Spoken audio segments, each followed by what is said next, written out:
Japan in the dock as the G20 rolls into Moscow, determined to stop a currency skirmish from escalating into a full-scale war.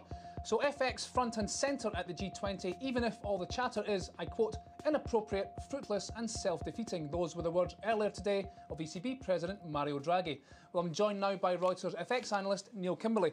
Neil, a ton of headlines sloshing across the wire today. Draghi, Ren, Shirakawa, Weidman, US Treasury officials. How do you trade that? Well, to be honest, I mean, you can fairly subdued ranges today, Jamie. This market has been wire-bombed all week with headlines coming out, and it's caught people on the hop. People now sitting back, they're seeing that the G20 is wrangling about what they're going to put out, and they're kind of saying they're holding fire and thinking ahead of this. If you're running anything today, you're probably trading off technical levels rather than anything else, because essentially the headlines can kill you, so you've got to have your disciplines. Now, earlier this week, and certainly all of last week, you and I and others, we've been talking about the upside targets, the next levels and upside for dollar yen. Today we're looking at the downside. I mean, I freely admit I would have lost money because I remain bearish on the yen, but this move would have squeezed me out. But the key thing I think is a lot of guys in Tokyo the last 2 or 3 days talking about a swathe of Japanese importer bids at the 92 figure 30 level, and they've held all the way through. Now, interestingly enough, picking up talk of telephone call orders to Japanese exports around the 91.90 level. Now, these guys have got budget rates of around 85. I just wonder whether these guys are thinking that if these Japanese bids are actually filled at 92 figure 30 and it dips below, maybe they're thinking that's the time they'd have to sell some.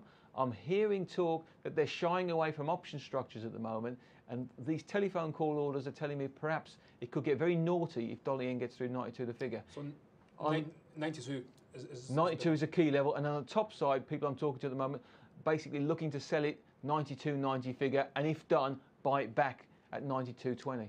Same thing with the euro. Earlier this week, we're looking at 135 and a break up. Now it's 133 and change. Well, Mr. Draghi's done a very good job on talking it down, but we do know from what Mr. Weidman said this morning, they won't cut rates to weaken the currency. So the bottom line is, what are you looking at here? On the day, we still don't know what G20 is going to come out with. I'm hearing very, very good sellers up around 134 the figure, specifically 133.80 figure. That's toppish for me. If done, buy them back around the 133.10.20 level, because that's where real money's been said to have been buying. And below that, Jamie, I know of some Eurozone corporates who need to do some hedging on the Euros. They're itching for a high 132 handle. They just want to get that 132. So I think if we dip below 133, you're going to find bids again. So just like dollar yen on the day, it's a one big figure range waiting for G20. Next week, let's finish up. G20 is obviously finished. It'll be over. The statement will be out. China is back in the market after their New Year holidays. What are we looking at? What are we waiting for next week in FX? I think on FX, they may be looking at the euro. I mean, whatever comes out of G20, we know the Japanese would prefer a weak yen. We know Mervyn King prefers a weak sterling.